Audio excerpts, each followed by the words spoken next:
This is the Can Crushers Wrestling Podcast.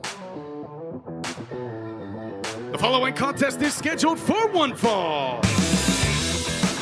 Let's go nuts! It's Jimmy Nuts! Right out of the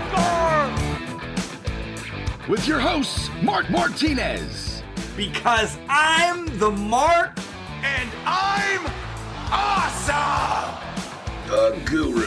Today I'm going to break it down for all you simpleton sweat hogs listening out there in Can Crusher Nation. I don't mean to come out here week after week and toot my own horn, but toot. And the English Professor. It is I, the English professor from the County of Kings, speaking the English of the Queen. Hey, this is former WWE superstar Duke, the Dumpster Drosy, and you are listening to the Can Crushers Podcast. And welcome back to another edition of Can Crushers. We are going remote. The glorious Guru is his hunting cabin. The English professor is in his humble office, and I am in studio. Guys, we always said we're transparent. I'm sick and I don't feel good, so I'm keeping everybody away. I really am. So I don't know if it's just a sniffly nose and I'm being a bitch, or if I might actually have something because we've had a scare at work and it's really not cool. So, gentlemen, how are you? Yins, I'll put it that way. I told you, Mark, those venereal diseases were going to catch up to you sooner or later. Can't just rub mud on it and expect the fucker to heal anymore.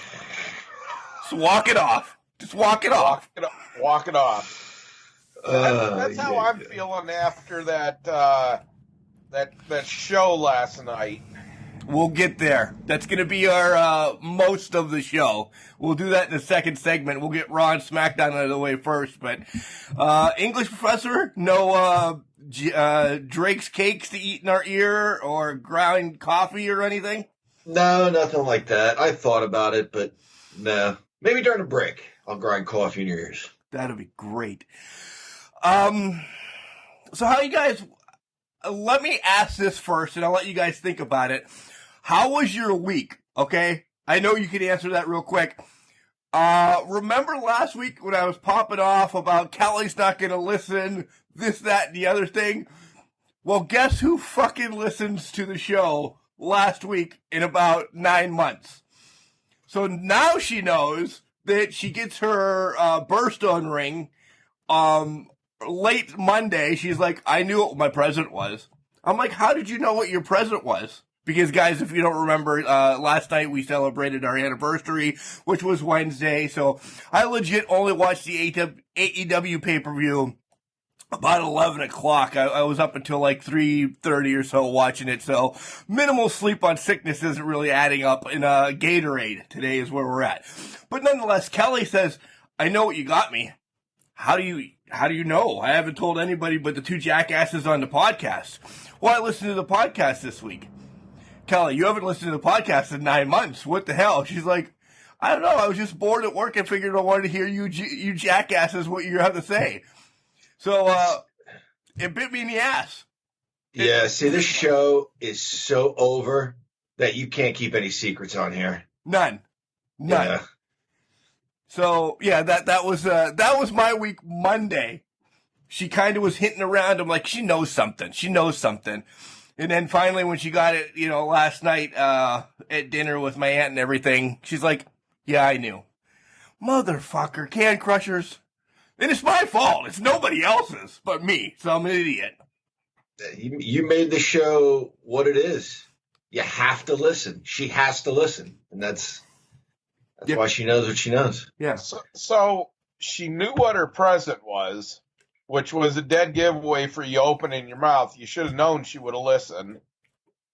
Did she hear any of the extracurricular talk about your plans and things didn't go on? Yes, all of that. Yes.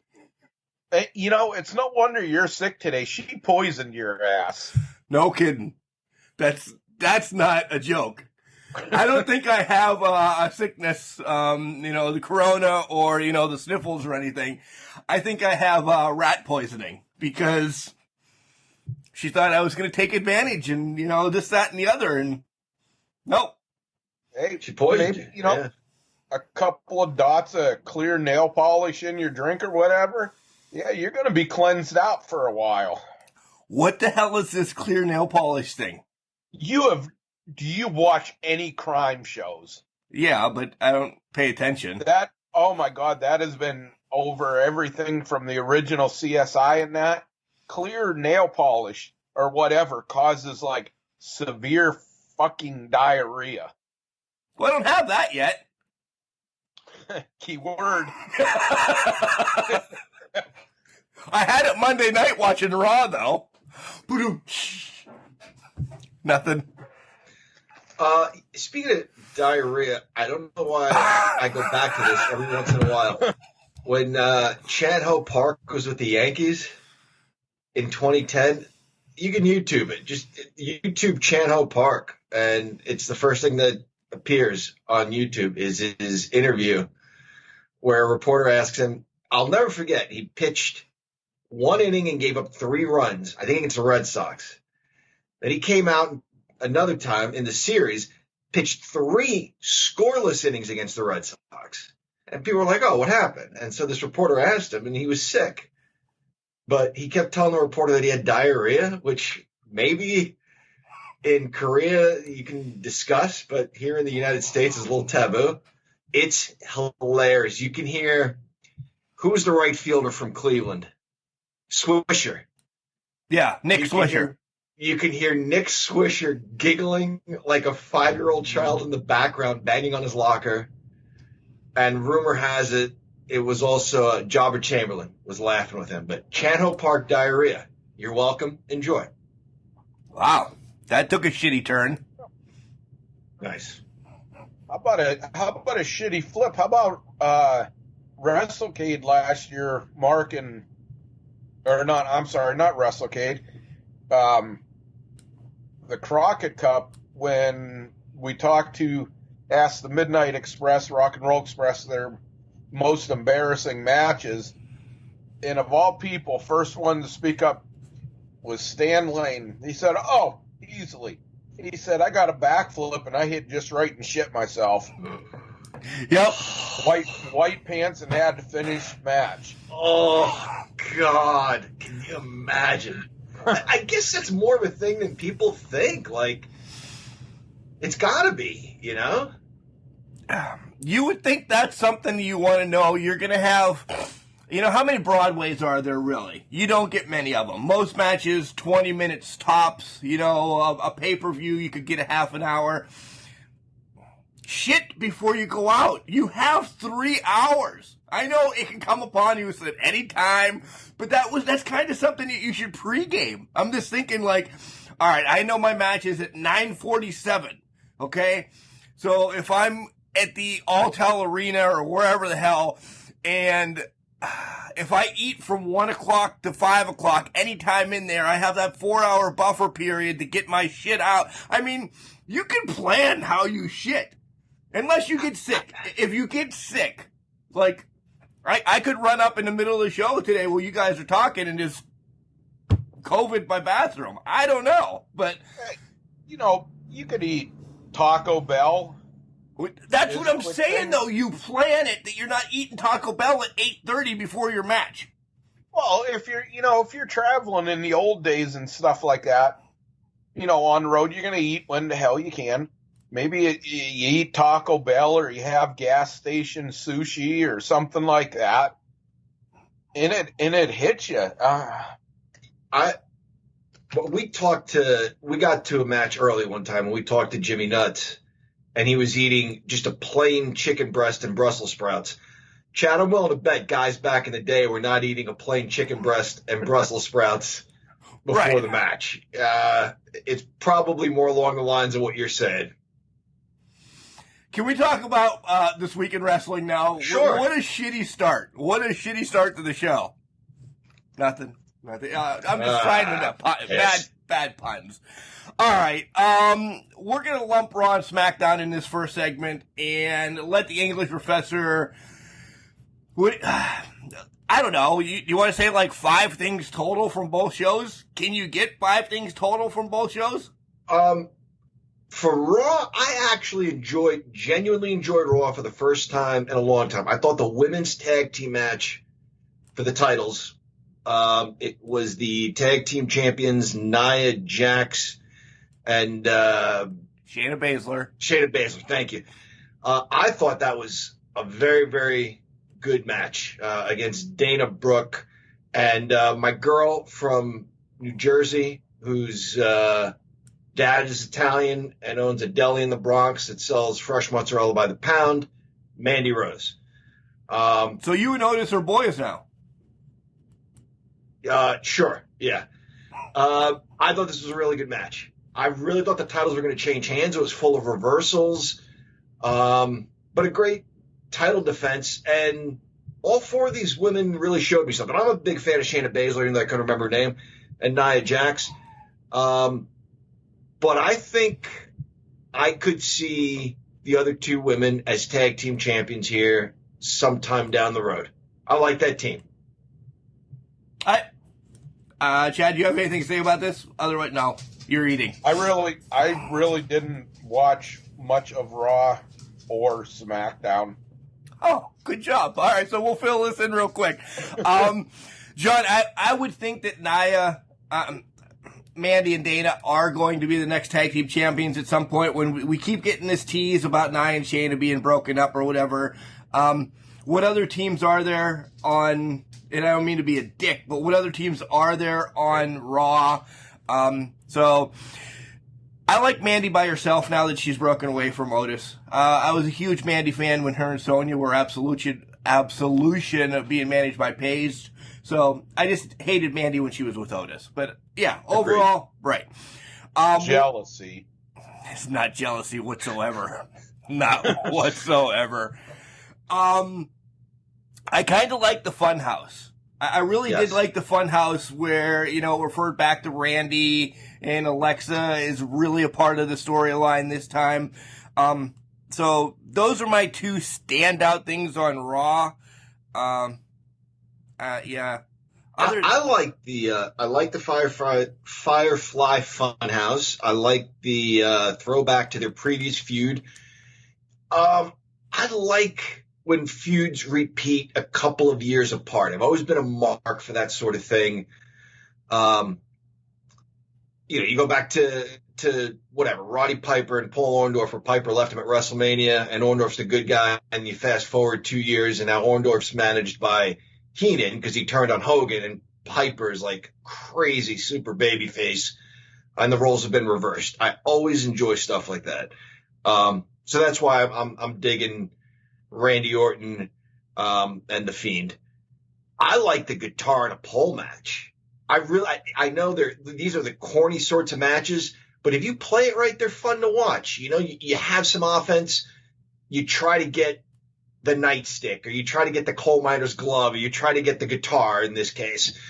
Or so many other things that, places could stick up there. But play up the gimmick of the match, and that's what these guys did, and it was enjoyable. And again, Elias is a great athlete, and he's just one of those wrestlers you can't bury. The guy could just job every week, and it doesn't matter. He's entertaining. He's fun to watch. And this was a good match. I enjoyed this. Cool. All right, let's transition over to SmackDown now. The show, for me, was the first half an hour. Sasha and Bayley, everything after this was kind of pretty rough. It really was. These two, once again, this wasn't their NXT match. This wasn't their just recent Hell in a Cell match, but it was still a great match. And to have anything after this was a little lackluster. Like Uso and KO, they sounded like they had marbles in their mouth mumbling the Team Spirit song. I really just didn't care about it. I could not agree more. Weird Al reference, by the way. Yeah, Weird Al, yeah. I could not agree more. After it kicked off with Sasha and Bayley, the rest of it just turned into Days of Our Lives for me. Good God. They must listen and say, here's what we're going to do next to really irritate the shit out of the English Professor. It was just more of the Mysterio family and Seth Rollins and Murphy. This time they actually kissed, right? Yeah, great. Lya, whatever. I don't care what her name is. I still don't know what her name is. I just don't see where this is going. It's almost like they're being spiteful with this. Go ahead, Mark. We find that I'm trying to get you off of it because I really don't care. She is a good-looking young lady. I'll put Absolutely. it like that. We find out that Carmella is going to be Sasha's next opponent as she lays her out. I like the return of Carmella. Chad has something to say about that because he's at least pissed about that. No, I did see this match. I wanted to see this match because as much as you like Sasha's attitude and everything, I wanted to see if they would really put the screws to her and have her lose the title right back. I'm glad they didn't, because to me, I mean, it's not like they could do much more to piss and shit on any title in WWE than they already are. But I like the match, like the ending and everything. I think the placement was done just for ratings for the first half of the show, because if they would have put this as the main event or something like that, they wouldn't have gotten any ratings on this that would have been worth shit. Yeah, because people would have DVD'd that son of a bitch versus, oh shit, I can watch it. It's the first match. I'd have to agree with you, really, because I didn't know what matches were on because I wasn't paying attention. It always gets DVD'd anyway on Friday nights. But it has been DVR'd. DVR'd, yeah. You don't even have one. You don't even have one, but nonetheless. I just because work on Friday nights and everything, I wouldn't have fast-forwarded much more if it started with KO and Uso, or what else was on there. The women's triple threat match was atrocious. Seth against Otis in the qualifying match. None of that has me going, I'm going to stick around for SmackDown. And your main event then was KO against Uso in a qualifying match. And Roman just stands there yelling stuff at him. I don't understand. Like, all right. Yeah. Yep. The only other thing I wanted to say, okay, Carmella coming back, we obviously knew it was coming and everything. She looks like a dime store hooker with that hair and that outfit. She reminded me of Julia Child in what the hell was it with Richard Gere, where she was a hooker. Definitely not Julia Child. Julia Child. Or not Julia Child. Julia Roberts. Julia Roberts. See, I was so. Oh my God! Sorry, Julia Roberts, not the cook, not the big lady. Says God. But that's what she reminded. The movie was Pretty Woman, by the way. She just looked like her. She looks out of place with that hair like that and everything. She just looks like a hooker, a costume hooker. Pretty Woman, not Julia Child. That's amazing. John, I guess that's what Corey Graves likes. So I don't have anything else. What else do you have to bring up so we can take a break? That's about. I actually thought the women's triple threat match was okay. I wouldn't say it was great. I wouldn't say it was atrocious like you said, but I thought it was okay. The only thing I'll add is once we get to the other brands, Chad, you bring up dime store hookers. Look at women's divisions in NXT, and this is the only point I want to make about this. Look at the women's division in NXT and AEW, and then compare that to Raw and SmackDown. For the most part, WWE main brands still over-sexualize their women. They really do. You're not paying as much attention to what they can do in the ring as you are to, stuff hanging out. Maybe with the exception of Nikki Cross, they let her be herself. Other than that, you look at that whole roster and it's just, tight, skimpy outfits. But in any event, that was all I wanted to mention about that. Wow. Well, you know who has good outfits, John? I sure do. Al Snow. Collar and elbow. Yep. collarandelbow.com. You can get hats, hoodies, tees. I've gotten word that a winter attire is going to be coming out in the near future. So make sure you keep checking out Collar and Elbow. They do have some amazing tribute shirts as well that you can still go, and it helps benefit the family. Shad Gaspar and Laurinaitis, Animal. So all the money from those are proceeds that kick back to the family. Chad, I have never told you, by the way, that I forgot. You're good to go on the tattoo. We'll just leave it at that. So you're good to go on the tattoo.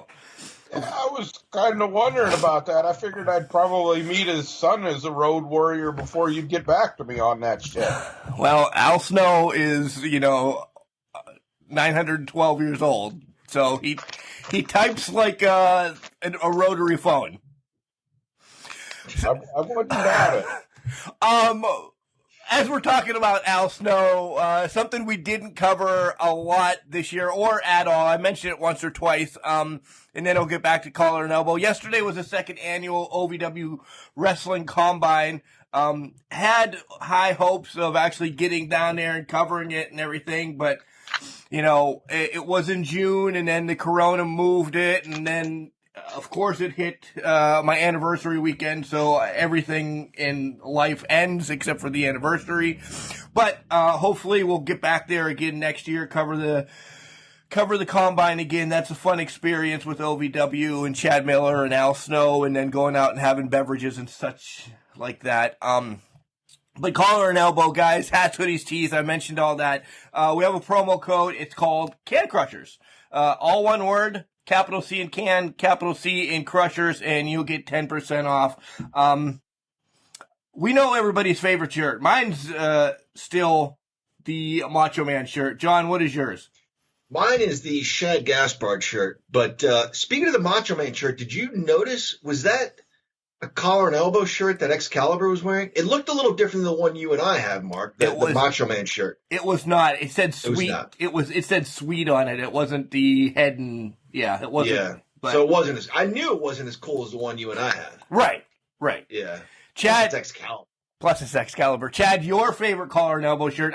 We clearly know because I've given it away, but go ahead and let us know. Yeah, it's the Animal shirt, and I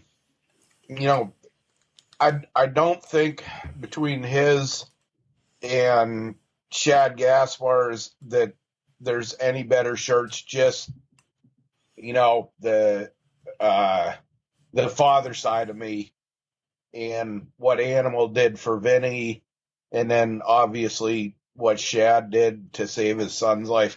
So I'm attached to those two shirts easily. So you're both making me sound like a giant douchebag since you guys like the celebratory like life shirts. Here's me saying, nope, I still like the Macho Man shirts. I'm a giant douche. Thanks, guys. Thank you very much. You're welcome. All right, here comes Al Snow. We'll be back with AEW in a nutshell. Wrestling. A love and a passion we all share. I've started a wrestling brand. The wrestling brand. A brand founded on the aspects of wrestling. Two entities working together to create a product that connect emotionally for people everywhere. Collar and Elbow is the brand. Passion and love for wrestling is the drive.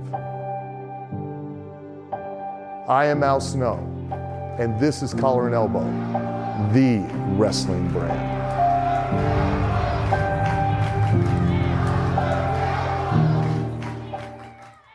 Hey, this is Jack Pollock, the IWC Hardcore Icon. You're listening to Can Crushers Podcast. If I like it, you should too.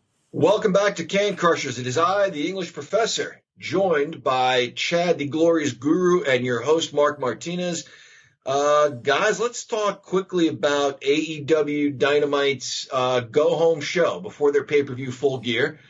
I thought it was just that. It was a fine go-home show, no real twists or turns, no surprises. Kind of gave you a little taste of what was to come. A lot of predictability in some of the results, but that's all right. No, I agree with that. I think we should actually, John, instead of breaking it down completely like we're going to break down Full Gear, I think we should pull a couple things out of this as well, and just something that really stood out, because it was a go-home show. The big matches were, first and like halfway through that you're like, oh, okay, we knew this was going to happen, but it was just a nice twist to see how it got there. No big surprises, nothing fantastic, and yeah, Chad, what's your thoughts? Yeah, I'm along the same lines. It was a good go-home show. It was, it was all right. Pretty predictable, but I think what it did was just give everybody that was really going to be involved in the pay-per-view and the major storylines, it gave them, some airtime. And I think it served its purpose. Yeah, a lot of tag team action on this show. You guys, I know how you feel about the Young Bucks, but I thought the Young Bucks against Private Party, getting the finger, that's all right, was a good match.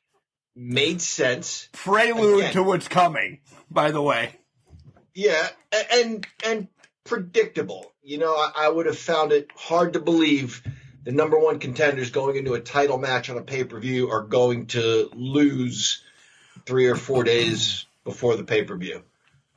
Out of that, I did like that FTR attacked the Young Bucks. I like that they, kind of tried to F them over before the pay-per-view. But I like who actually came out at the end then. Omega and Hangman, not skipping out, tossing rose petals together, but they were at least together with my air quotes. So that adds their little twist to their huge match at the pay-per-view of like, whoa, wait, have they put their past couple weeks in their past? Are they going to be friends? Is this going to be a great match? The old stuff works. It still continues to sell, and this is what AEW is doing. They had me from start to finish yesterday. With Mark, you talking about the Twinkle Toes McFinger fuck coming down and Hangman Page, I got my hopes up. All my life I wanted to be a dad. I wanted to find a good woman, and I've got those. I've got great friends, great family, everything. I just wanted fucking Paige to grab a chair and waffle that motherfucker from behind. If I say this jokingly, but jokingly, but serious at the same time, if that would have happened, I could have died a happy man at that point. Just cave in that motherfucker's chrome, and I would have been happy. So your time here is not finished. That's why that didn't happen yet. You still have more to do in this realm. Maybe I just need to say, I'll be really fucking pissed if it happens, and it'll finally happen. I don't know. I think you should support him, and then it would happen. I think you should bend over and kiss your own ass. Mark, you mentioned like how the old stuff works, They gave us a match. They touched on a story. Didn't even really forward it all that much, but reminded us of it. It seems to me, you hear about the scripts on Raw and SmackDown, I don't know, 200 pages, 25 writers. AEW strikes me as the sort of show that is just the old-fashioned 3 to 5 page format. You know what I mean? I do. I really do. That they're just like, Tully Blanchard said it. They would give him 3 words that he had to get across. Where, when, and why.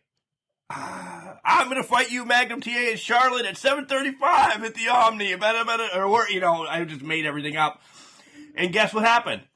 You were excited. You were at the Omni at 7:35 to see Magnum against Tully. I didn't care that, we went to dinner last night and our poached eggs were just a little bit undone and yada, yada, yada. And the flour in my bread wasn't gluten-free. I don't fucking care. Just wrestle. You're wrestling. I don't care. Yeah. It's very, I don't know what the term is, very bare bones, very direct, I guess. That's good. Chad, you have something to say. By the way, it was nice seeing Vinny. I haven't seen him in a while. Oh, okay. Sorry. Hold on, bud. I forgot what the hell we were talking about. Sorry. Wrestling. Your favorite team, the Young Bucks, and how they took on Private Party. Let's just get the fucking show. We'll move ahead. What else do you have to say about the Go Home show, John? The face-to-face was awesome. Watching that and then watching, I know we'll get to the pay-per-view, but Eddie Kingston's promos on the pre-show and even before their match, Eddie Kingston is the best promo in the business. I don't care. Fight me. He is the best promo in the business. His passion is second to none. I agree. I agree wholeheartedly. I love this face-to-face as well. It was a different spin on the contract signing we see in the WWE and this, that, and the other. They weren't allowed touching each other. They were practically kissed though. They did practice. Well, they weren't allowed fighting or throwing cuffs or whatever. But yeah, their noses were in each other's noses. It was intense. It really was. I liked it. Again, it showed their strengths. They're good talkers. I think Kingston kind of going over Moxley a little bit in the face-to-face really helped. Told the story a little bit more. Showed the passion. I'll bring this up real quick, and then we'll definitely get to Full Gear. My thoughts are Go Home show and the pay-per-view. You don't have one big star on either show, and it kind of upset me. And that was Britt Baker. Nothing going on with Britt. Why not give her a match or throw her in something, or have her do a run-in in one of these 2 women's matches that happened on the pay-per-view. She was your first woman drafted when you ever got her. She's kind of resurgent, getting built up. And it's not just because I'm in love with Britt, but this is serious. Like, she's supposedly one of your faces of your show. Why not have Britt lingering around a little bit? Just nowhere to be found. Yeah, that's a good point. We did see wrestlers come out and complain they weren't on the pay-per-view. We had Taz come out and say, all right, you're not giving us a match. We will make a presence. And they did. And you saw that elsewhere, too. I'm trying to think. Tully Blanchard's big, mean monster. Sean Spears? Spears, thank you. Yes, thank you. He's a monster? He's a big dude. Yeah, he's a big guy. Yeah. Here we go with John judging the size of wrestlers again. Right? I know. But I think we heard maybe from him in some capacity at some point. There were people left off of a 9-match card, which is, a pretty full card. You can't have everybody. But to your point, Mark, one person we didn't see, we didn't hear from her, was Britt Baker, really. Anywhere on this show that I can remember. Right. I know. I legit just got done watching it 5 hours ago. So, right. One thing the last thing I want to mention, in the 6-man tag team match, it's the little things. Billy Gunn had his hands up for a second and then put him down.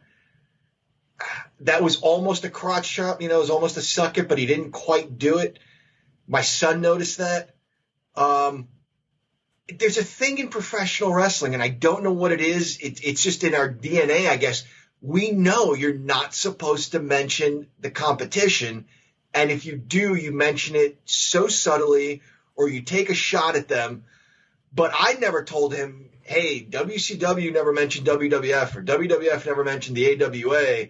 He saw this, he almost did the suck it, which was DX. And I don't know what it is, why we get off on that as wrestling fans, but we do, and so does the next generation. It's a thing for whatever reason.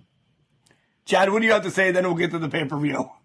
I was just going to say about Britt, I was kind of surprised that they didn't have her, like you guys, in some way, shape, or form. At the pay-per-view, I wasn't, because they are setting her up to finally have the title. I'd put money on it. She's going to be the one to beat Sheeta. And I don't think they wanted her to get lost in the moment of, I don't want to say everybody and their mother coming out on the pay-per-view, but you had a lot of guys come out to get FaceTime. Let's not make her predictable. And I think that that's about what it would have been if she came out in the pay-per-view, whether she stood there in all of her hot glory or came down and beat the shit out of Sheeta or whatever. All right, let's get to the pay-per-view. And right off the bat, the pre-show, you get AK, Allison Kay, former NWA heavyweight champion, the first returning NWA heavyweight champion, taking on Serena Deeb. My spoiler right off the bat, nothing against Deeb. You know how much I like her. I compare her to Dean Malenko. I think she's that good. I thought this was where the NWA and AEW were going to kind of somewhat take a twist, as earlier this week I posted about how Allison Kay is a free agent, with my air quotes, of the NWA now. I thought, okay, she comes in after being a free agent for 3 days, gets the NWA title back, and then later on in the show, maybe whoever wins the Sheeta and Nyla Rose match, they kind of clash, and then something that we've been talking about on the show, maybe the NWA and AEW Women's Championship is commingled, or what's the word? Unified. Unified. Commingled sounds better, though. Not really. But this was a physical match. I love... John, I know you're a huge AK fan.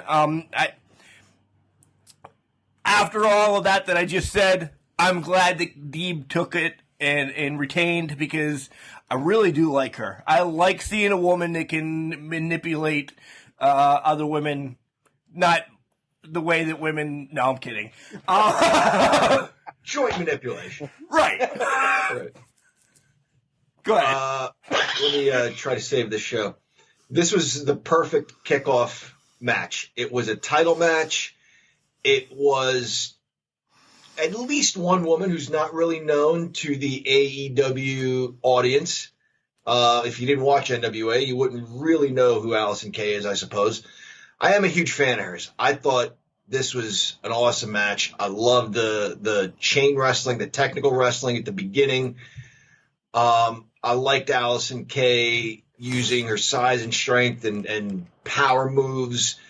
Some good psychology where we're seeing this a lot lately, where some moves hit and it could be a finish, but instead of the false finish, you get one of the competitors rolling out of the ring to avoid the pin. And I think we saw that from Deep, if I'm not mistaken. I thought Allison Kay would regain the title. And then we get Thunder Rosa coming out at the end saying she wants her belt back. I thought it would have been more effective to have her face-to-face with Allison Kay because they have some unfinished business maybe. They had a Match of the Year candidate last year for the NWA Women's World Championship. I would have liked to have seen them maybe face off again on AEW. Make no mistake, that'll be a good match as well with Serena Deeb. If we get that on a Dynamite or if we get that on a pay-per-view coming up, which I guess the next one is in February. Nevertheless, they displayed some talent that they have, and I love the fact there are 2 world championships in the same division floating around. I dig it. I really do. I liked everything about this match, physicality, everything. The only problem with the match that I had, using Mark's air quotes, I think this should have been on the main card. I agree. And I'll tell you which match I didn't want on the main card when we get there. Oh, I got a few after watching that motherfucker, I'll tell you. But in all seriousness, they could have removed fucking Orange Cassidy and X-Pac or whoever the fuck he wrestled. 4. Silver. Oh, okay. Io Silver. That should have been on the freaking pre-car or the pre-show or whatever. And you know who old Hi-Ho Silver reminds me of? We're not there yet. Wait, can we get there? You're going to run with everything and bitch. No, this is just a joke. He honestly reminds me of that short little fucking prince from Shrek. Oh my God. I can't even remember the guy's name, but he fucking reminds me of him. Farquaad.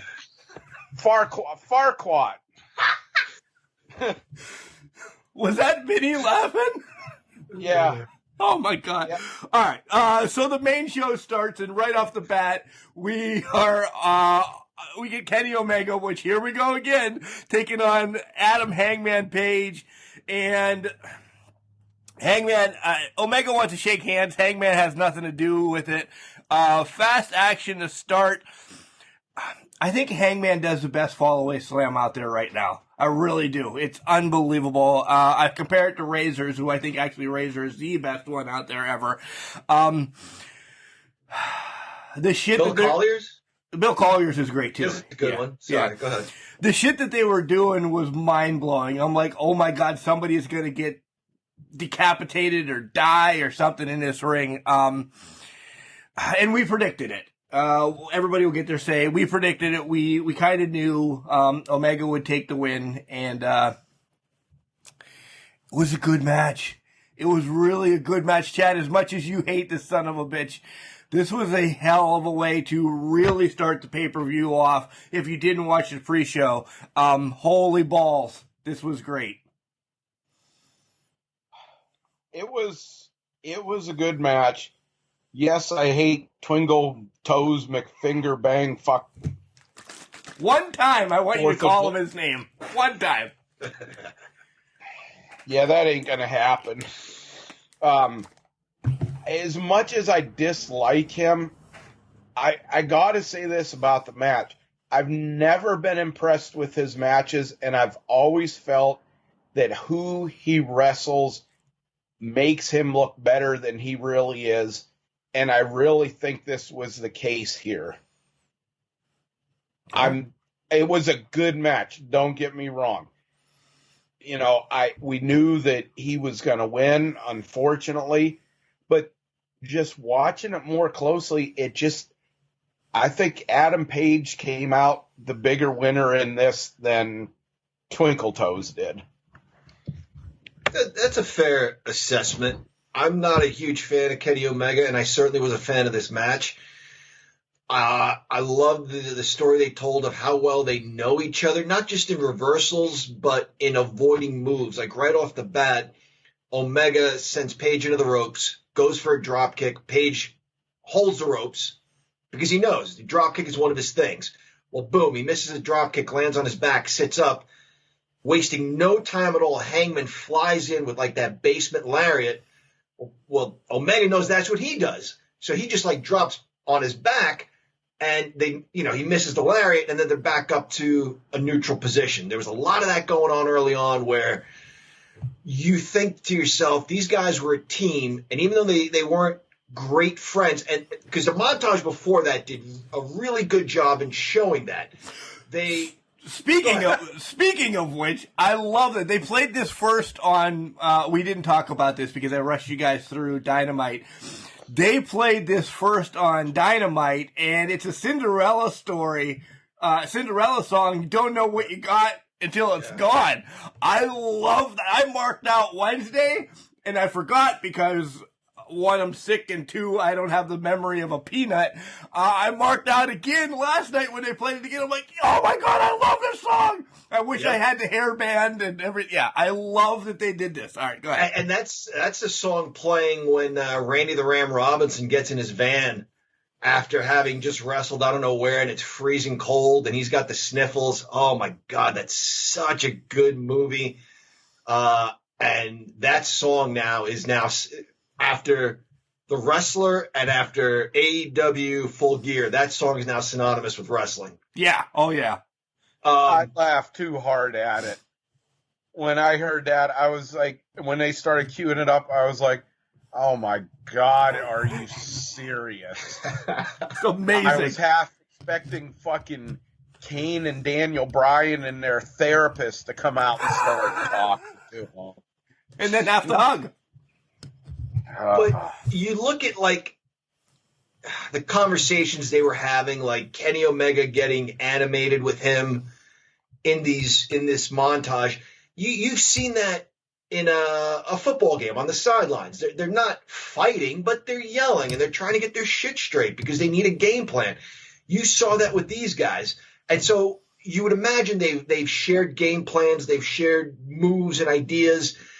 And they started to work very well as a team. So when this match finally rolled around, we were told the story of two guys who know each other inside and out, and it was going to take one move, one mistake for somebody to win. Great match, man. Great story. What a way to kick off the card. Not everybody is a New York Jets team, John. They don't have Bart Scott on the team or any of those hooligans that just cause stuff. I'd give anything to have Bart Scott back on the team. All right. All I think of when you talk about the New York Jets, is Joe Namath. That was the first AFC title game I ever went to. Was back when Denver won their first Super Bowl. Previous year, I went to that one in Mile High. And I think of the butt fumble. Oh, God. That was Thanksgiving 2011? All right. The first and only hilarious clip to ever be retired by ESPN because nothing could beat it. I don't know how many years it ran before they simply retired it. Is one of the, not so top 10 highlights, number one. That Denver AFC Championship game. That was like 99, 2000? 98. Something like, yeah. I mean, that Jets team, they just beat the shit out of their opponents in the playoffs. And I thought, this is it. I mean, I'll admit, I was a casual fan and I tuned in when they were okay. I thought they're going. They're absolutely going. They always forget there are two halves, though, to an AFC Championship game. That game was 10-0 at halftime. I'm sitting there freezing in the open end of Mile High Stadium. Wow. With my ex-wife. I'm like, oh my God, did I really come this far to see these fuckers lose? And then Keyshawn throw me the ball because I'll fumble it. Johnson started fucking up. And I knew the game was theirs.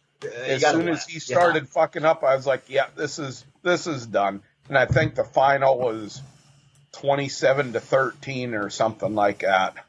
Mark, we do a wrestling podcast. Go ahead, please. We do. We do. Chad, if you want to see Denver lose, you could probably go to Pittsburgh here in a couple weeks, right? No, bitch. They already played at the beginning of the season. I know, and they lost. Orange Cassidy against Chad's favorite, the whore, John Silver. This is a match that should have been on the pre-show. I had nothing to care about in this match. Nothing. When I saw, I said to Sylvan, I said, let's make our predictions. So I went down the list, and I said, I came to this match, I said, oh, God. I said, who is this guy? Which one is he? Silver 4? And he says, he's the one who looks like a little blonde midget. Oh, my God. So one is called him Prince Farquaad, and now your son is calling him a blonde midget, which he's bald. He doesn't have any hair. Well, maybe, I don't know. Maybe he sees his beard. I don't know. He's a good wrestler, by the way. He really is. I know this is his shtick right now. Orange Cassidy connects with the kids. I don't know. I want to see one match where he doesn't tap people with his toes, and I don't know. It's, dare I say, it's getting a little old. Just a little bit. Every match. I'll jump real quick, Chad. You don't need the shtick every match. I know that is his shtick, but you don't need the fake kicks all the time or the pockets all the time. I did like that his pockets got ripped out, but and he tried eating them. Yeah, that was funny. My favorite part was the very first move they did that ended up in a photo op. Orange Cassidy was giving a half thumbs up, and John Silver was like, making the stupid Mark face. I like that. Other than that, this match, I ate a sandwich at like midnight. Every time I see Orange Cassidy and he does the fake kicks and stuff, I just think of, why couldn't we have Hawk of the Road Warriors around, have him do that to him, and then have Hawk just fucking decapitate him? I think Hangman could do that now. No, I mean, because you know how Hawk had that, he'd look at somebody like Tully Blanchard chopping him, like, get that look on his face like, really, motherfucker? And then he'd just murder him with a clothesline. Yeah. That, I would, the first War Games. The first War Games where J.J. Dillon is like punching him and throwing forearms into him, and Hawk just puts his hands on his hips. And then, like you said, then he still has shoulder pain from that match. J.J. Dillon does, from the Doomsday Device. That's for real. He really does. Yeah. That effed up his life. Yeah. All right, so we're done with that match. Orange Cassidy wins. Yep. 4 did what he had to do to make it what was that? Enjoyable. He earned his paycheck. Okay. Next up, we have the TNT Championship match. Cody Rhodes is taking on Darby Allin. I don't know if you guys heard there's 3 things I want to bring up. One, we all know Cody got his name back this week, so Cody Rhodes was announced, one slap at WWE. He is the Prince of Professional Wrestling, kind of another slap since Triple H is the King of Kings. And then did you guys notice who the freaking referee was? Mike. Yeah. Mike Chioda. Kind of all, in my book, all kind of like backhanded slaps to WWE that they just all linked together for this one match. I also think, Chioda, another kind of dig was, he's always been kind of the self-tanning guy. He was like Brother Love Red last night. I didn't notice that. Did he, for real? He had a lot of whatever the hell he puts on. Bronzer? And I think that might have been a joke too. Reminded me, John, I'm glad you brought that up. That reminded me, you guys ever always watch cartoons on Saturday mornings when wrestling wasn't on? I still do. Do you remember Johnny Quest? Yes! Do you remember the episode where his dad he was in whatever jungle and he rubbed these berries on him so he could be this monster, and the shit dyed his skin so freaking red and he couldn't get it out for like weeks. That's what this referee reminded me. It's like if he was in the absolute fucking dark, flip on light, oh, there he is. Flip off light, yeah, there he is. He's a fucking glow stick. Naomi, then. Naomi. This was a good match. I'm going to spoil this. Chad and I were actually texting during this match or right after this match real quick, before I retook a shower to see what I was going to do with my sickness and everything. So before watching this, I knew what had happened because Chad just gave me the whole rundown. All in all, I thought their other match, Chad, you said it was probably better. I agreed their other match was a little bit better. A bunch of reversals at the end. I almost got lost with a bunch of reversals. And then, holy Christ, Team Taz comes out and decimates anybody and everybody.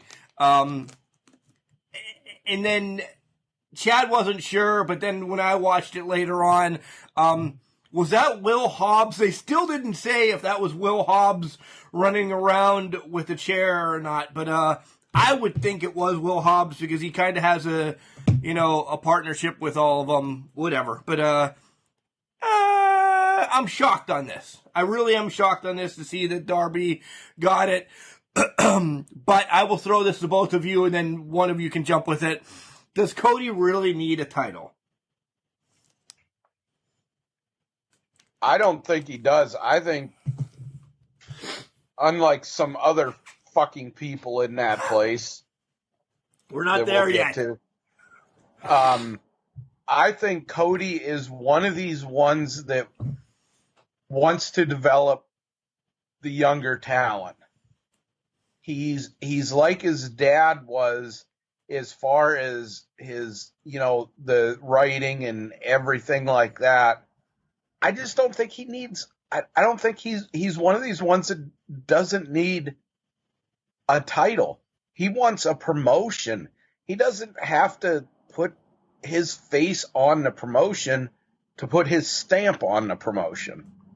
Well said. I'm surprised he lost it this quickly because he only just beat Brody Lee. I'm guessing off the top of my head, 5-6 weeks ago, maybe something like that. No. Wow. The dog collar match. Yeah, I'm surprised he lost it this quickly.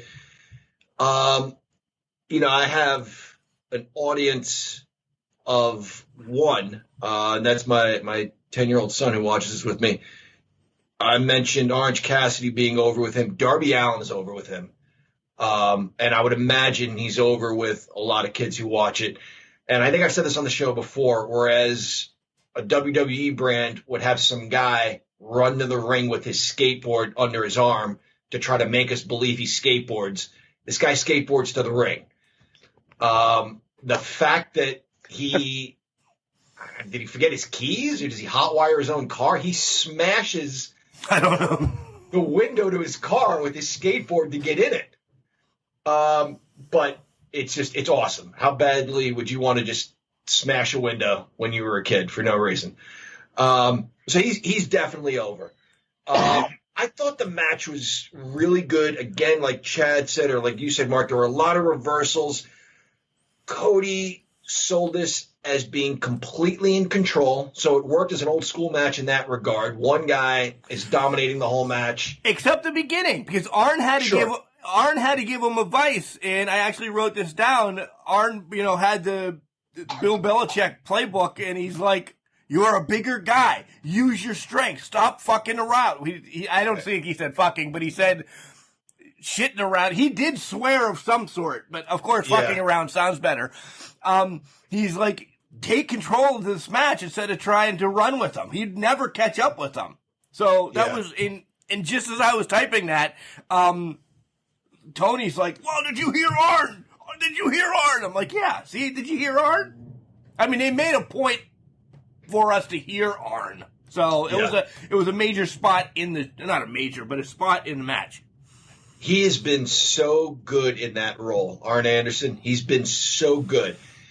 You know, I don't know if they planned this or not, but in the intro when they come out, Cody's doing, you know, whatever entrance wrestlers do, and Arn Anderson says something to him, and Cody actually stops his entrance for a second to listen, nods, and says something back.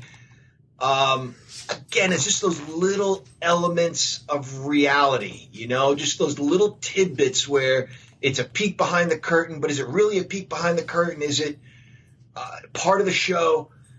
They're so good at it. Cody and Arn together are so good at it. And they took that idea, is this real? Is this part of it real?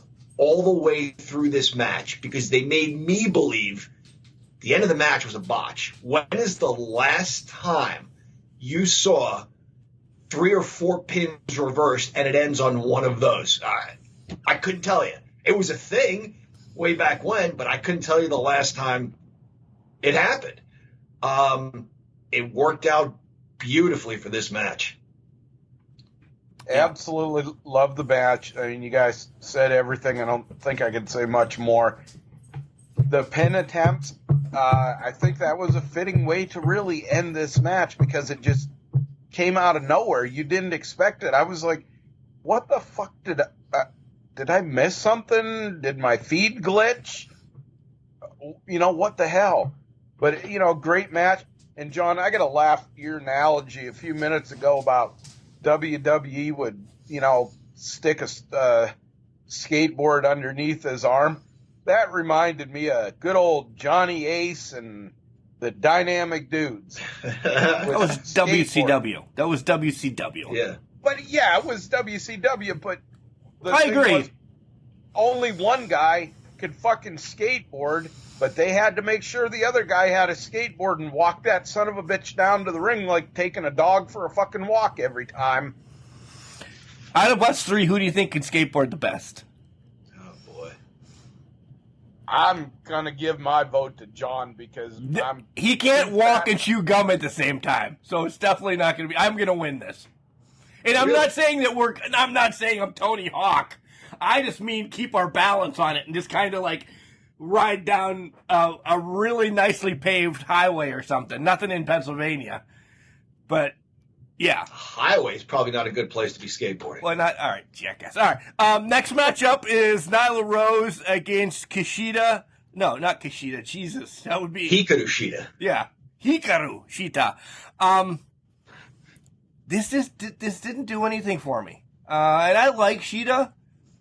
This did nothing for me. I was actually worried, thinking Nyla Rose was going to win it back. Chad gave you the spoiler when we were talking about Britt Baker. I don't know. Vicky Guerrero was annoying as all hell, but yeah. Go ahead, Chad. Go ahead. I'm just saying this match, a little bit more of an appreciation for Shida, not Kushida. She is really good, really, really good at what she does, the believability in selling. I would have to say of the female wrestlers that can actually wrestle, I got to kind of say I think she's my favorite. Nice. Yeah, nothing that these two can't work. I'll put it that way. There was no investment in me in this match. That's what I mean. Yeah. Yeah, and it doesn't seem like they worked the sort of match that would get you invested. I think had they just played to their strengths, it could have been a lot better. Speaking of strengths, seeing Shida pick up Rose towards the end for a couple of moves, there was a body slam, maybe a suplex. I just thought, where was that the entire match? You know, they could have told us something like that. I would like to have seen Nyla Rose just stick with what works, like use your size, use your power. Let's see Shida try some things. And maybe she did. Maybe, you know, it was kind of dull, so I don't remember a whole lot about it. I hate to say that. I thought this could have been a lot better, and it wasn't until the last few minutes where I thought, oh, wow, now this is really picking up. It doesn't have to be fast-paced. It can be slow and methodical, but it has to make sense. If she'd have just sat on her 3 times in a row, that could have told me something. If she dropped a knee or a leg drop, wrestle a big wrestler type of match and show me Sheeta trying to overcome that, and then boom, a suplex and body slam at the end. Are you kidding me? This 100-pound lady just picked up that 300-pound lady and dropped her. It was all right. I felt this was probably the weakest match of the night for me. Agreed. I think that what hurt this match is going into it. You never say never with pro wrestling, but I never thought Nyla Rose was going to win this match. Period. No, it's just not going to happen. The Britt Baker thought process may be in my mind and everything like that. So it was kind of hard for me to invest in it because I just was like, okay, they're going to have a back and forth match. Sheeta's going to win. Yeah, and that's essentially what it was.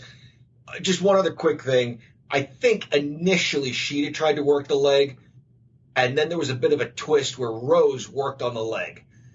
And I appreciate trying something different. Didn't work for me. I don't see where a woman that big and strong needs to take out the leg. I see it the other way around. I could see Sheeta trying to take out the leg so that she can ground her opponent. I would have liked to have seen just more big wrestler power moves out of the challenger. 4 more matches left here on Full Gear, and this next one is Chad's match of the decade. It is FTR against the Young Bucks. I literally heard Chad yelling from his house, and we have new tag team champions. The Young Bucks win. Ashley Ludwig, congratulations. I'm sure you're elated. You're pumped. I'm sure John and you could talk about it sometime when you guys go out to lunch. And I just think they did FTR wrong. It was too short of a reign for them. John, you said it last week. The story is in the chase. Well, now, does FTR really get another chase? Do they lose the titles back from the Young Bucks again real quick? I don't know. The ending really pissed me off. It really did. Or the hot tag. When Nick came in, he was just all over 2 massive men. Dax and Cash are big guys. He weighs $137, and I understand it's a story, this, that, but I think it was just over the top of the way he was handling both of them at the same time with spin kicks and ninja stars and whatever the hell he was doing. I'm going to go get some Gatorade because Chad's going to go off. So let's keep this nice because, Chad, I'm sure that you're excited that the Young Bucks are AEW champions. You know, I'm so excited. You know, I'd like to go last in this, John. What did you think of this match? Okay. I liked it a lot. I thought these guys wanted to do their own thing while also paying homage to teams that came before them. So there was a point where I thought this looked like the Rockers versus Arn Anderson and Tully Blanchard, because you had the hitting double Hurricane Ranas into, the Fist of Fury on the head. Some of the bounces off the ropes were reminiscent of Marty Jannetty and Shawn Michaels. I think you had FTR wanting to give a nod towards some of their favorite teams. We saw the Heart Attack. We saw the Steiner brothers bulldog off the top rope. I think we maybe saw a Dudley finish. So I would say, that tweet from a few years ago where Bully Ray says you used one of the greatest finishes as a mid-match spot, WTF. They used Brainbusters pile driver, Spike pile driver too. They used 4 or 5 of the greatest tag team finishes as mid-match spots. So, I wonder what Dudley thinks about that. But these guys, the 4 of them, they're so good at what they do that I felt they pulled off all of those finishes without disrespecting them. Look, guys, we know people kick out of everything these days, right? I think they pulled it off. They were respectful to all the teams that came before them. They did their own thing. All those false finishes, for me, didn't hurt the match the way – maybe I'm changing my mind. Maybe I'm just becoming resolved to the issue. It didn't hurt it the way I thought it would have. I'm surprised we have new champions. My son was saying, do you think they're going to win? I said, no. He said, then they're never going to challenge. I said, so they're going to challenge. He goes, no, they said they're never going to challenge. I said, look, it's wrestling. Macho Man retired at WrestleMania 7. He won the World Championship at WrestleMania 8. You're going to find a way back. I'm surprised they won. Okay, get ready. I would like to just go fucking off about this, but I should have expected it. If I walked in and watched this match not knowing who these teams were, and y'all can give me shit about this, Y'all. Ashley or whatever her name could, be nice.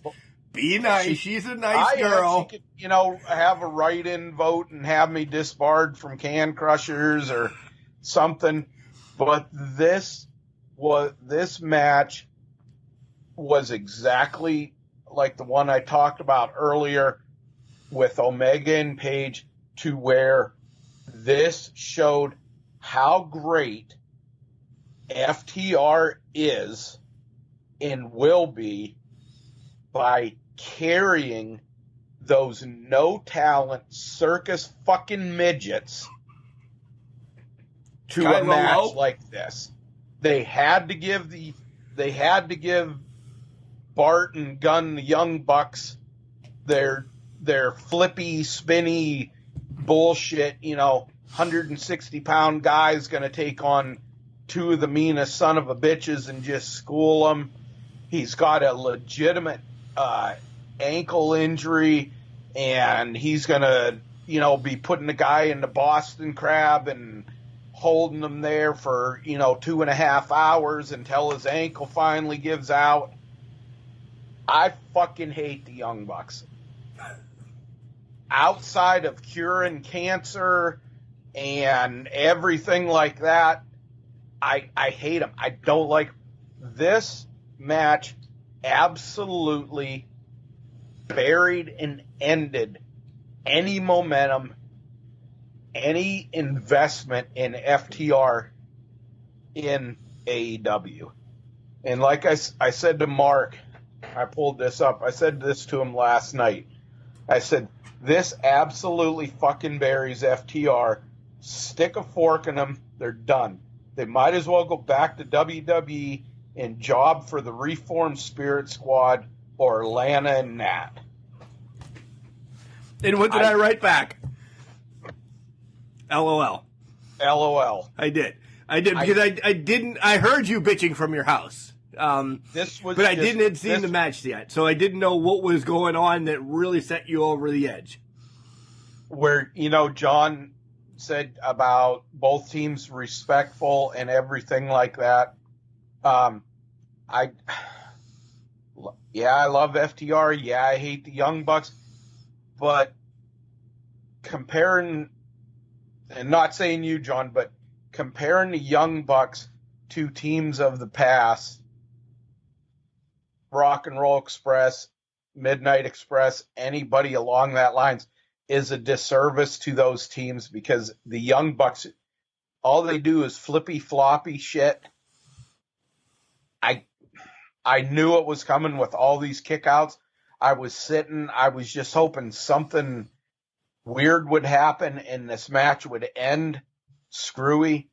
And then when that little bastard got the pin, I was like, I swear if Vinny wouldn't have been sitting here and watching this with me, I probably would have flung my fucking computer. Let's take a minute on this match, because I'm not a fan of these guys, but they showed me they can do something different. There wasn't chaos. There was maybe one moment where I thought, was it Nick? And I'm like, I thought he tagged in. Why the hell isn't he in the ring? But other than that, it wasn't as much of the flipping that we've seen. It wasn't as much of the blind tags, the guys in the ring for counts of 45. This was as good of a tag team match as I've seen in AEW. I don't think FTR's done by any stretch of the imagination. I don't think they're splitting them up.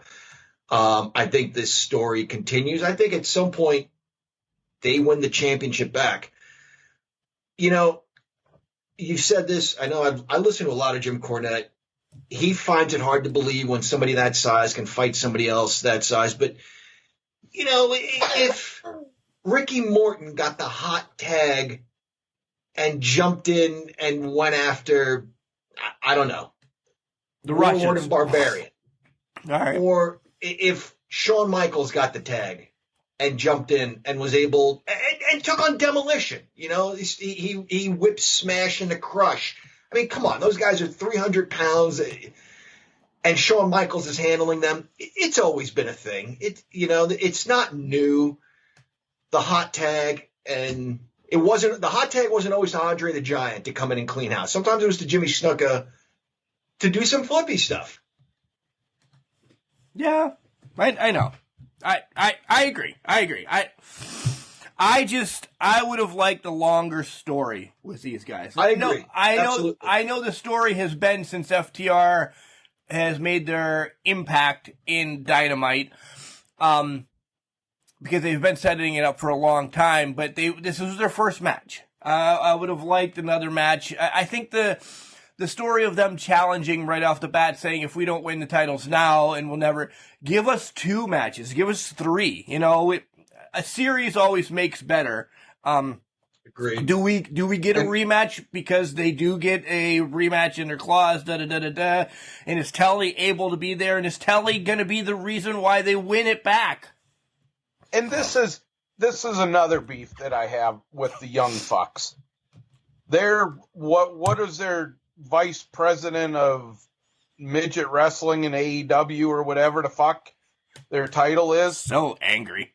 Why should anybody in that position in a title match be able to make the decision that the other team's manager is barred from ringside?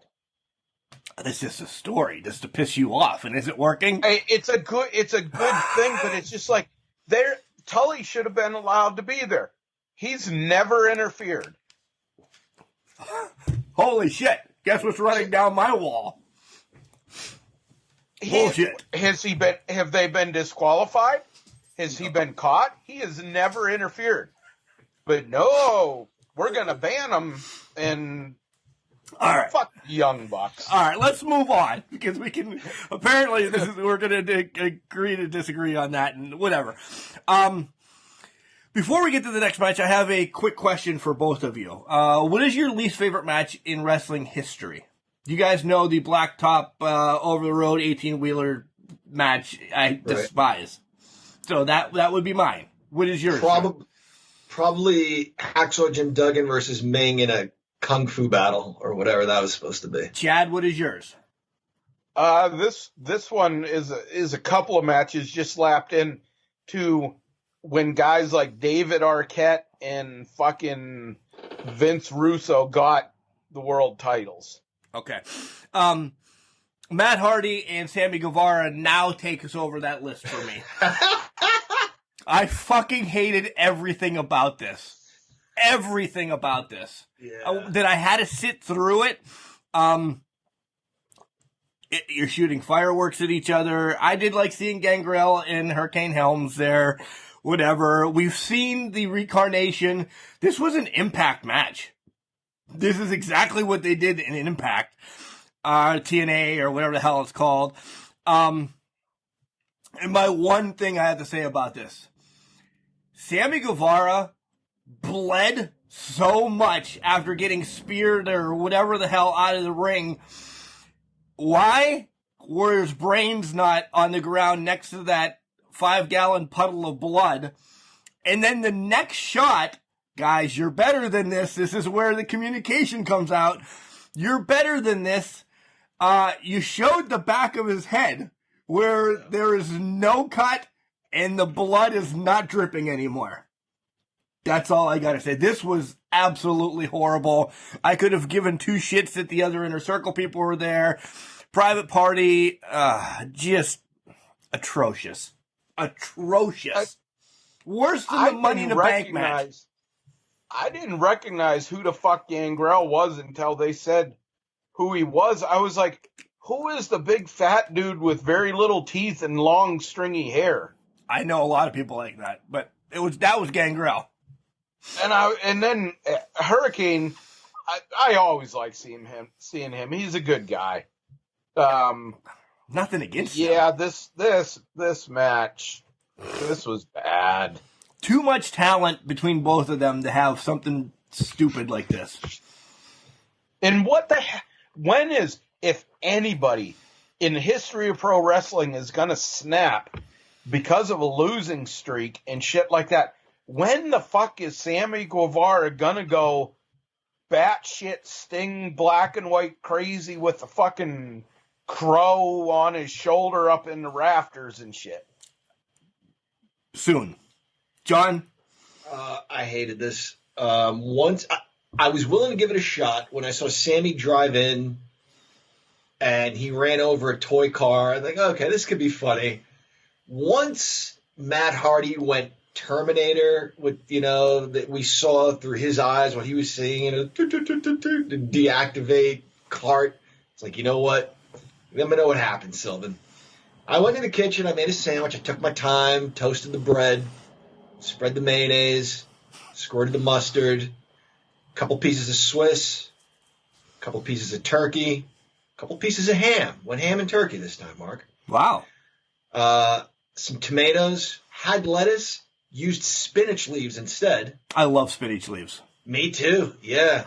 Cut it in half. It took about a good 10 minutes. I really took my time with the sandwich. It came out and I'm like, this is still going on. This is their attempt at a cinematic match. Was not my thing. Like you said, too much talent to do something like this. And the thing is, say what you will about WWE, those guys are like, this is a Firefly Funhouse, you guys. It's the greatest goddamn thing you'll ever see. They make you want to watch it, even though you know it's going to be ridiculous. AEW, God love Jim Ross. He's the best. But he's not selling this to me. He's just like, I don't know what the hell this is. You know more than I do, because I sure as shit don't know. They're not selling me on wanting to see this. Excalibur is a huge wrestling fan, you can tell. He would rather be calling tope suicidas and stuff like that. His heart wasn't in this. And I'm going to categorize Shivani with Ross. This is not what they do. It's not what they're known for. And I don't think any of them wanted to see this. I think they were actually, quite frankly, a little embarrassed by it. This shit, my just last comment on this. This match, how long it went on, as bad as it was, it reminded me, I think Bobby Heenan got in trouble many moons ago for saying it. About a match, he said, this shit sticks with you forever like herpes. You can't get rid of it and it just won't end. This was the big herpes sore on AEW's life. Yeah, and we'll move on because I'm the one with diseases today. Jericho and MJF, this was a slow-moving match. I loved MJF coming out with a Y2J / Ric Flair robe. That was pretty cool. what I expected. Really what I expected. I knew that MJF was going to go for the ring. I knew he was going to win. I just didn't know how. Kind of paying homage to Eddie Guerrero. This spot now, and nothing against Eddie, nothing against anybody, but we're seeing this spot a lot now across wrestling, and I just spit all over my computer, by the way, guys. That's pretty cool. We see this a lot, and I didn't think it was going to actually win the match. And essentially, by him doing Eddie Guerrero and pulling the tights, he won the match. MJF and Wardlow are in the inner circle. They're kind of buddies, but did you guys notice this is going to be the telltale sign? I think we're only going to have one big man in the inner circle here real quick because Wardlow and Hager do not like each other. And I think it's Hager who gets dumped. I think Wardlow needs, he's really good in the matches we've seen. Make no mistake. I think he still needs a faction just for a little bit. I think the fact that Jake Hager's got an MMA career, he's in the spotlight enough that he can maybe not fly solo, but be paired up with the baby faces of the company. I really like this match a lot. I know you said it was a little slow moving, but Jericho's and I'm all right with that. And I was all right with it, yeah. He still has a lot left in the tank. That bounce off the ropes, what did he call it? That was where like he flies and lands with his feet on the ropes and then does like a moonsault. That's not the Lion Tamer, is it? No, the Lion Tamer is the Boston Crab. Is the Boston Crab. That's the Lion Salt. Okay, yeah. He still does that flawlessly. I like working on the hand during the course of the match. MJF said he was willing to do anything. We nearly saw the ring come into play. I really like this. The end was a little odd for me. I thought Jericho should have maybe been a little angry about this. He was happy to have him. And if you're that happy to have him, why don't you just do, a Triple H laying there, Shawn Michaels laying down for Triple H, or a finger poke of doom or something like that. I didn't get why he suddenly went from to, yeah, okay, great. This is great. I'm glad we're buddies now. That didn't make sense to me. I would have slow. It was all right. I would have preferred that it was a little bit quicker paced with these two. I think the ending I would have liked to have seen is maybe Hager and Wardlow arguing about interfering, and Wardlow takes a swing at him or grabs a chair from him and accidentally hits Jericho, and Jericho gets pinned. I would have liked to have seen that versus the way they did it.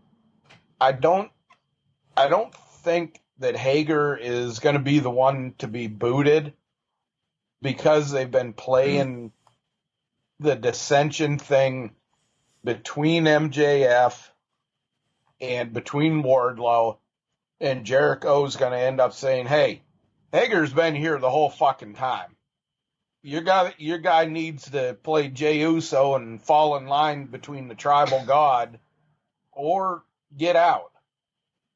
And I think that's where they turn Wardlow. I have to agree with Chad on that one, John. I really do. I see Wardlow actually getting the one. Hager, you're right, John. He is more of a presence in UFC or MMA or whatever the hell he's in. But I think with him being in and out so much, he can be and I hate to say it this way, he can be the Brock Lesnar of the inner circle, where you want to push Wardlow to make him the star of AEW that he's going to be. So get him away from your top guys and let him fight him. It only makes him a bigger guy then. Go ahead, Chad.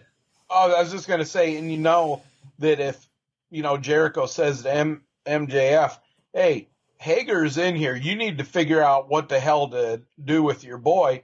MJF's going to be like, hey, Wardlow, sorry, dude. This is a better situation for me. Great point. Thanks for nothing. And then that's when the shit blows up.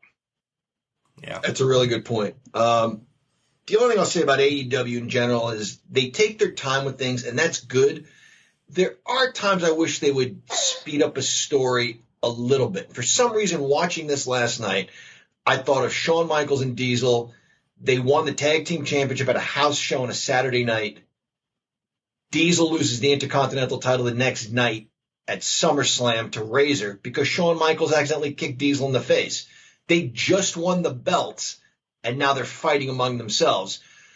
That's why I wanted to see something where, like, they just formed this group, but show me a little more tension other than the big guys eyeing each other up. You know what I mean?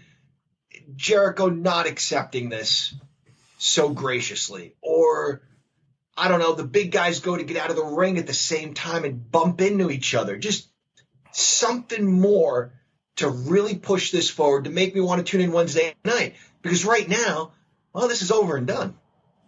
To me, I don't feel like I need to watch this story anymore. Well, I was also thinking about the Inner Circle as well. Santana and Ortiz, I think they would have played more of an impact being involved in this match than whatever the hell they did in that last monstrosity. Maybe even run out at the end and tell Jericho, hey, we're not happy about this. Have them have dissension with MJF coming in, because you just saw them fight Wednesday night. Ortiz is like, I don't know, maybe I want out. And the Inner Circle losing them doesn't mean anything. No, but you're at least seeing people drop out of the Inner Circle because of the decision you just made. The stare down just didn't do it for me. Now, question to you guys on this. Do you see with Sammy Guevara dead and Ortiz and them not wanting him in there, do you see a breakdown? And, okay, let's say MJF and them start beating the shit out of Wardlow, and those guys save Wardlow to kind of split it almost down the center? But it can go anywhere. I just hope they never go black NWO and red NWO. I just hope that's exactly what came to mind. I hope they don't do that. Here we go. Conan will be back, and Virgil. Fucking, I don't even know if Conan's still alive, but he'll be back, and Scott Norton and the fake Sting, and they're all nice guys. We met them at Wrestle. All right, main event time. Moxley against Eddie Kingston for the title in an I Quit match. Things right off the bat, such a better I Quit match than the one we saw last week. And you knew I was going to go there because I brought it up last week. Remsburg wasn't in everybody's face. Come on and quit. Go quit. Come on, quit. He asked them. They said no, and he did his job. All right, I'll ask him again in maybe a minute or something. Come on, you can just quit. No. He made them just have to quit. We saw chairs, barbed wire bat, just barbed wire thumbtacks, rubbing alcohol. My God. Why punch somebody? I would never punch anybody with tacks in my own hand. That just doesn't... How did that hurt Moxley?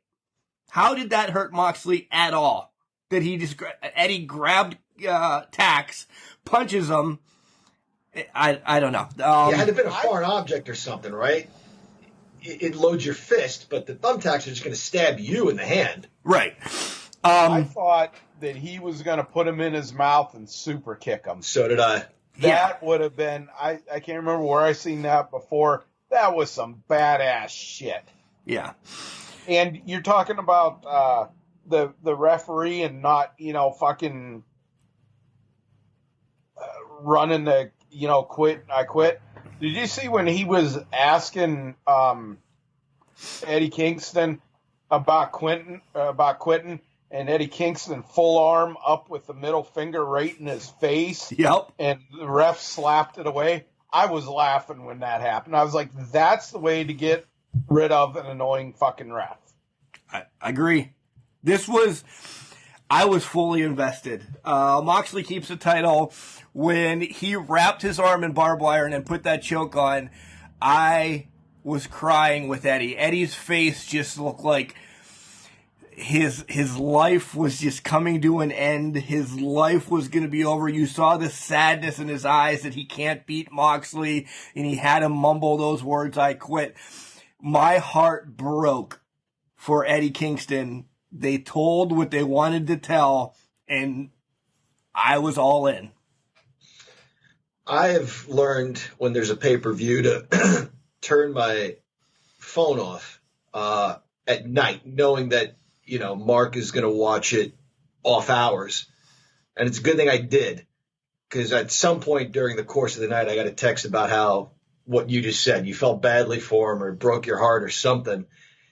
It really did. It sounded like he was choking on blood when he said that, when he said, "I quit." And you're right. It was mumbled.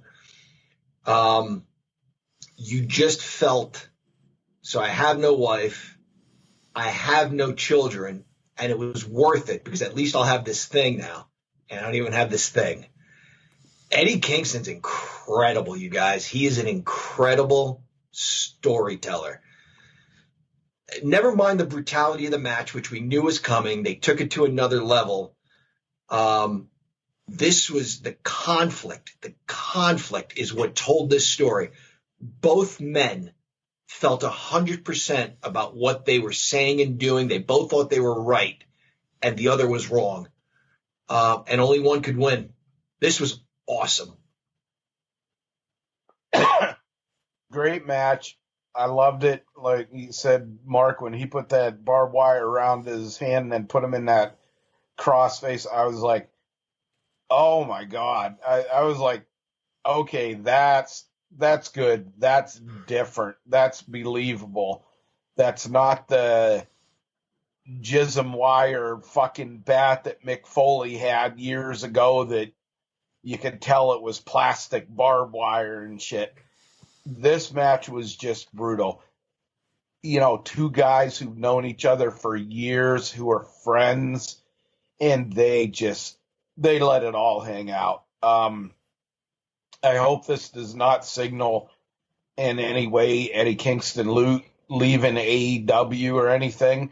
Personally, I'd like to see him come down and save Moxley's ass from an ass beating and say, "No, you don't deserve to go down that way. It's going to be one-on-one if you take the title from him." I like that. I'd like to see something like that now. I would. All right, let's start with our beers. What do we give this? Let's start with Chad this time. Chad, what do you give this out of six-pack? Well, minus Twinkle Toes McFinger fucking the midget twins winning. I say jokingly, I'm giving it a fucking 2 because of them. But in all seriousness, I got to give this a 4.5 beers. John? Exactly what I was going to say. I enjoyed the tag team title match. What kept me from giving it a higher score is Orange Cassidy's match. He's good, but it's a little silly. And then the Absolution Benediction, take out the trash, deletion match, whatever the hell that was called, was just goofy. But still, good matches, really, start to finish. Great wrestling pay-per-view. I go 4.5. Across the board, 4.5. My downfalls were the Hardy Sammy match, Orange Cassidy, and not being as invested in the Shida women's title match. Yeah. Other than that, though, I mean, 4.5. It was a stacked card. It really was. We wanted more, but we got just what we needed. We'll watch Wednesday night, even if we don't do a podcast. I would watch Wednesday night. So one parting question on this for you guys: why the fuck did Private Party park like 2.5 miles away? Go running through the fucking woods like, oh, where is it? Where the fuck is it? Where is it? Oh, it's over there. Why not drive up to the ring, you fucking retards? Why? Choice of words. Sorry.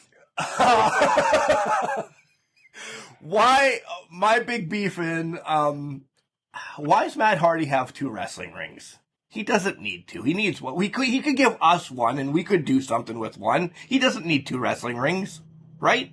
Yeah. I agree. He should give us one. Yeah. And then my parting comment on the whole thing is, how does Excalibur know who influenced the belly-to-belly suplex that Eddie Kingston did? That particular version. That version just looked like any version I've ever seen. It looked like Magnum TA's. It looked like Bailey's. It looked like Harley Race's. Why was that one inspired by Japanese wrestler X? And last thing, and then we're going to take a break and come back and cover NXT and anything else we want to quickly. I don't care that Eddie Kingston is a fan of the Green Hornet, or he picked green because somebody else wore green on the same day. It's a sabermetric fact that's in baseball. Miguel Cabrera can hit 4 home runs on a Thursday in July when he's wearing white socks and it's partially sunny out and it's 76 degrees, and he only hits them on fastballs. Cool. Eddie Kingston's wearing green today because this wrestler one day in his life had a green jockstrap on.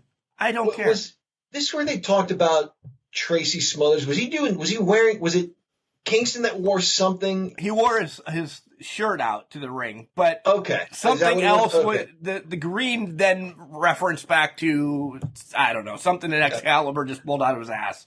Okay, all right. Quick break. NXT and then random thoughts. This is Megan Myers, and you're listening to the Can Crushers podcast. And welcome back, Can Crusher Nation. It's the pissed off glorious guru, the disease-infested Mark, and the Professor John here today. You're funny. Vinny liked that a lot. Vinny loved that. Vinny liked that. Well, was it that you're pissed off, or the English professor, or the disease-infested Mr. Mark? Disease-infested Mr. Mark? Was that your favorite? Of course it was. All right, NXT, guys, I'm not going to lie. These guys are going to probably run with NXT more than I am. I do have the matches. Ember Moon takes on Dakota Kai. I did see highlights of this. Kai gets a win over Moon, which... with Moon, just coming back in, I was shocked to see that she got the win. But it looked technical. It looked like there wasn't a lot of brutality. It was just a technical match, right? Yes. There was definitely some technical wrestling going on. Dakota Kai continues to tell her story of determination in her matches. Again, she's someone who can lose and doesn't lose face. She does pull out the win at the end. Good technical, hard-hitting match. I like Dakota Kai a lot. I like her backup. Was it Gonzalez? Raquel Gonzalez. She wears like this silver blouse of sorts, which just kind of reminds me of like Diesel's vest that he wore, when he was Shawn Michaels' bodyguard. Okay. You notice clothes. I notice clothes too, Mark. Yeah. Chad, did you like this match? I liked it. I thought a little bit long maybe, but I was extremely surprised that Ember Moon lost, but I was glad that she lost. I'm just not a huge fan of hers. Never have been. And Dakota Kai, oh, jeez. Wow, I forgot exactly how smoking hot she is. Holy shit. Oh, we're in that segment of wrestling now, because we always get one segment of who we want to talk about, and they're hot. Well, and not. I'm sorry. I heard the perfect saying from Zach Rushing, a comedian. he was talking about his girlfriend being as hot as two rats fucking in a wool sock. What?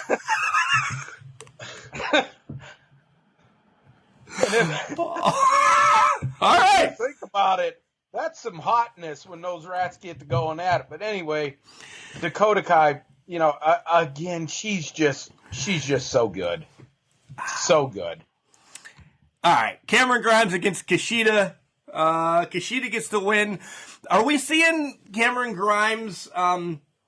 Because from what I read, he actually looked good. This was one of his better matches. We know him as Trevor Lee. We've seen him in Trevor Lee. Kushida's just Kushida. We can't not say Kushida's not Kushida because he's great. But did Cameron Grimes actually come out on top by losing this match? I think so. I actually enjoyed this match. I know in the last few weeks I've said how much I can't stand Cameron Grimes. I thought the segments were funny, before the match where he thought there was a zombie referee after him. He showed us something in this match that he really can work. He had the match won, but the referee went down. And then of all the referees, now this is where I call bunk, because they had to know how scared he was of zombie referee.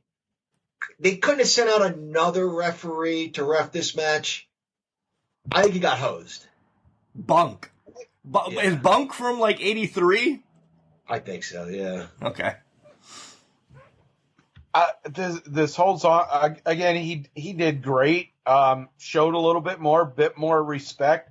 The whole zombie thing. Okay, when the fuck are they going to bring the Yeti out or the Mummy out? They did last week. They did, yeah. They did. I mean, have the guy come out and he gets slapped and all the prehistoric dust flies off of him. And what's next with this? It's like, oh my gosh. It is silly. It's stupid. But these guys are good athletes, and you sprinkle in, I'm not saying I love it, you sprinkle in a little stupidity, Mark. I think we can laugh at it a little bit. Yeah. If you give us what we tune in to see. A little bit of silliness goes a long way. Too much silliness, and you turn the channel. Yes, correct. For me, this would have been a channel turner. Drake Maverick and Killian Dane against Ever-Rise. From what I read, this match was a stink fest. It was all right, and I know I keep saying this.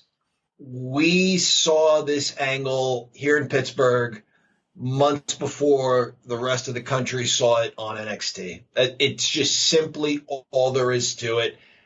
It would be a great coincidence if they thought of this on their own, because it seems just plucked out of the indies. Nothing from Chad. I got nothing. It is what it is. It's entertaining enough, just not too much, but I don't know how much longer it's going to be put up with. A match I'm going to actually go back and watch all of was Shotzi Blackheart and Toni Storm. Seen Shotzi in IWC a couple times. Toni Storm is... Yeah, Toni Storm. I read this tore the freaking house down. Smoking. It did. It absolutely did. It was the match of NXT. Of Wednesday. Of Wednesday, in my opinion. Yeah, it was really good. I'm okay with the story that led into this. Like, Shotzi thought that Toni Storm stole her tank.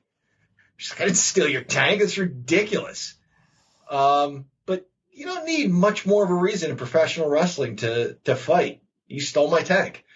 And we find out what the tank means to her. Here's why I like, and I mentioned this earlier, here's why I like the women's brand on NXT and on AEW. The main WWE brands, I said, they are over-sexualized. These two women look like they just went through their closet and, like us when we were kids, and put on whatever we could find to create a character. You've got one person with green hair and a helmet who rides a tank and howls like a werewolf. That would be me. Right. Versus someone who's kind of a rocker chick, but then puts the baseball lines under her eyes to block out the sun. I love it. I love both of these women. They're good athletes. They put on a hell of a match. It forwarded a story with what is her name? Shotzi? Tony Storm? No. Gargano's wife, and I should know. Candice LeRae. Thank you. My God, week after week. She is her own person, and she's a great athlete. But she shows up and says that she found the tank and is watching it to make sure that nobody hurts it or runs it over.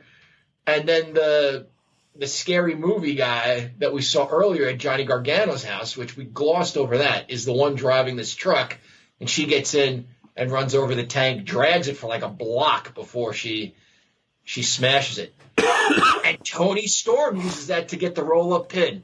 You got to be in the match. You have to be. You have to focus on your opponent. Bell to bell. Shotzi Blackheart lost focus.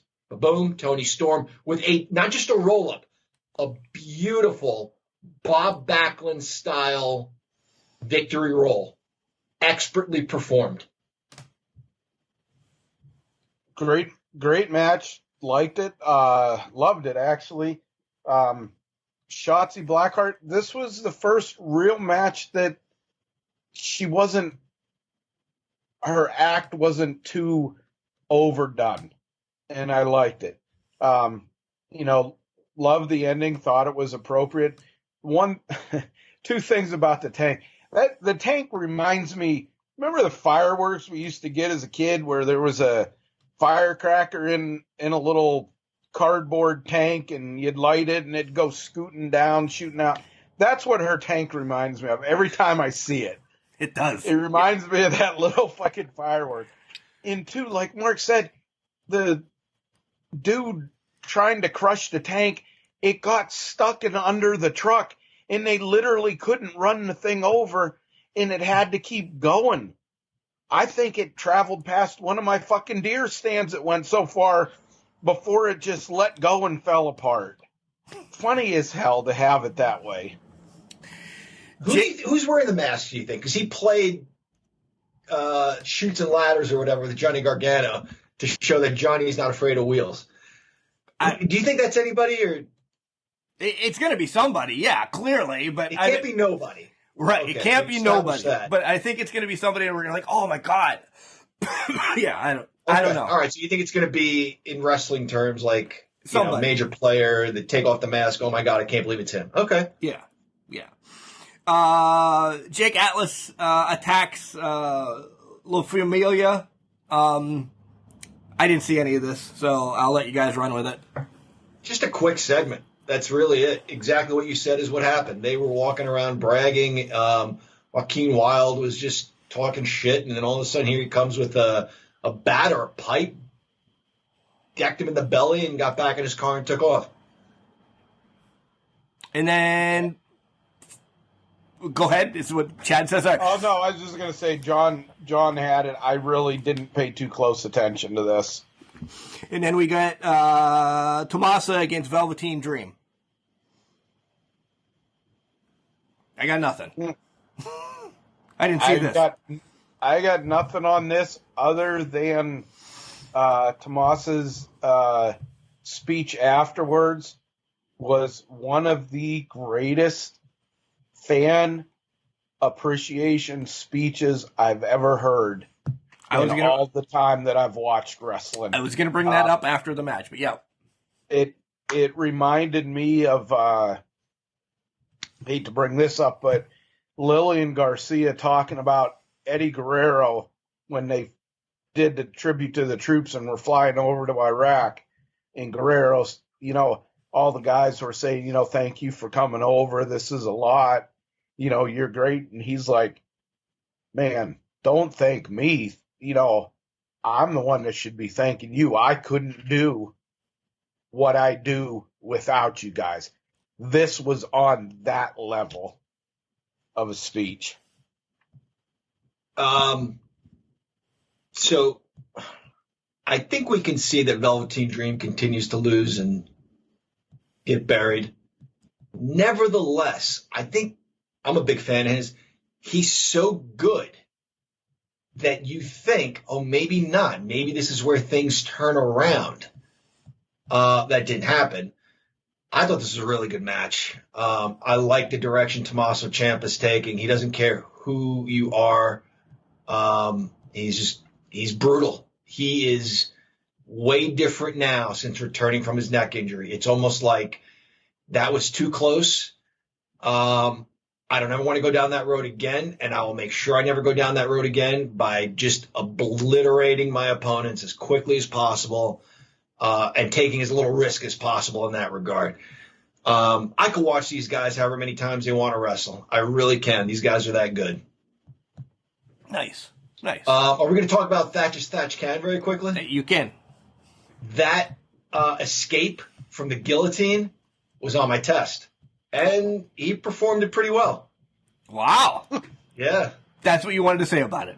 That's what I wanted to say. The only thing is an armbar, but other than that, Timothy Thatcher didn't do anything wrong. No. Great reversal, great escape. I'd like to see you go there. Go to his school one time. See what you can do with him. I would love to. All right, so that's kind of the week in wrestling, guys. I brought up, I do have another quote I want to say again as we go off the air, but before then, I got, I don't want to say they're a mint or whatever, but the figurines I've been collecting now for a few years. Eagle Moss has them, and I got two of my favorites. I have a ton of them. I really do. I have everybody in the series except Sasha Banks and Bret Hart, which I guess were the first two out. I got in late. I'm trying to find them. Hopefully they can make them available again that I can get them. But my two favorites came in this week, and I showed the guys during the break. Ric Flair is unbelievable. Red robe, doing his woo pose. And then the bad guy, Razor Ramon. These things are unbelievable. You get two a month, and it's about $35 for them. I don't, this is my guilty pleasure. I love them. I'm running out of room. They sent me Razor's in the purple with his arms folded, which is a very cool pose, which is, a pose he did.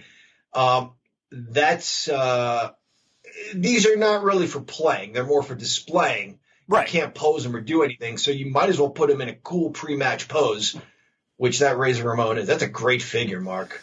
I got another, along with it every so often. I think like every series they send you a ring to, display them in. So I got another ring to have them all stand in.